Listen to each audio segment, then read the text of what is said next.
তুমি অসমীয়া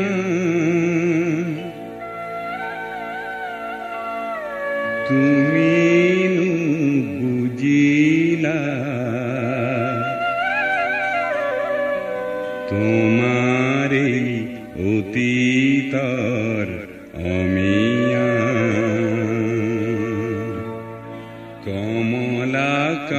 কমলাকান্তই লিখিছে কবিতাত তুমি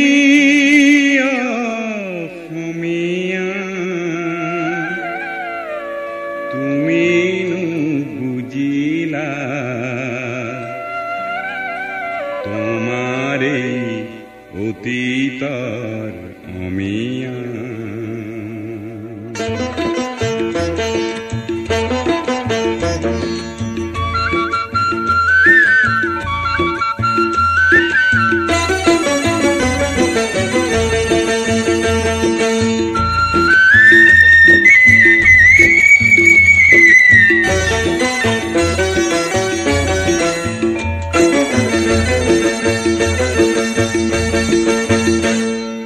শংকৰে কিছে নামৰ কঠীয়া অসমীয়া হ'ব বুলি ৰখীয়া পিছে দেখো শংকৰৰ মহিমা আজিৰ অসমীয়াই একো নুবুজা কিহৰে ৰাগিনী পালা অসমীয়া কিহৰে ৰাগিনী পালা কিহৰে ৰাগিনী পালা অসমীয়া কিহৰে ৰাগিনী পালা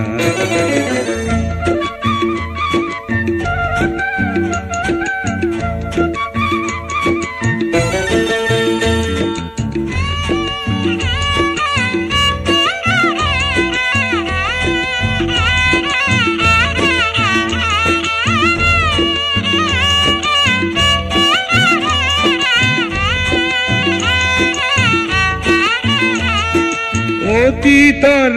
গুণ কিয়নো পাহৰা মিছা আৱৰণে নিজক কিয় সজোৱা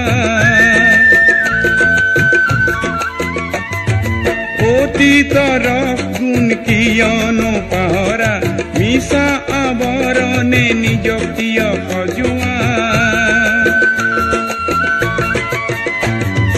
লক্ষ্মীনাথৰ ভাষা তুমি নিশিকা হেমকোষৰ শব্দকো নুবুজা শেক্সপিয়াৰ শৈলী বুলি চিঞৰা সত্ৰীয়া নাট গীতক নুবুজা কিহৰে ৰাগিনী পালা অসমীয়া কিহৰে ৰাগিনী পালা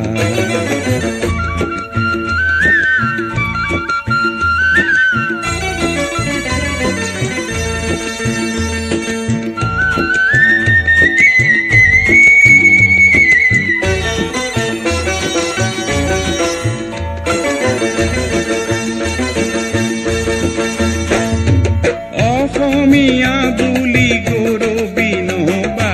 আছে আছে বুলি ভাবি নাথাকিবা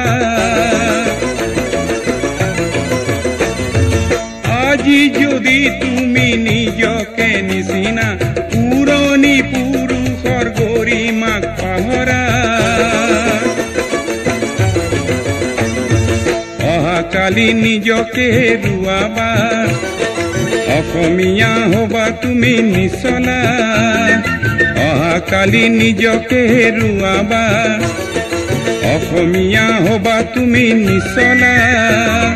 পুৰণি কুঁৱৰী চোৱা অসমীয়া পুৰণি কুঁৱৰী চোৱা শংকৰে কিছে নামৰ কঠীয়া অসমীয়া হবা বুলি ৰখীয়া পিছে দেখো শংকৰৰ মহিমা আজিৰ অসমীয়াই একো নুবুজা কিহৰে ৰাগিনী পালা অসমীয়া কিহৰে ৰাগিনী পালা কিহৰে ৰাগিনী পালা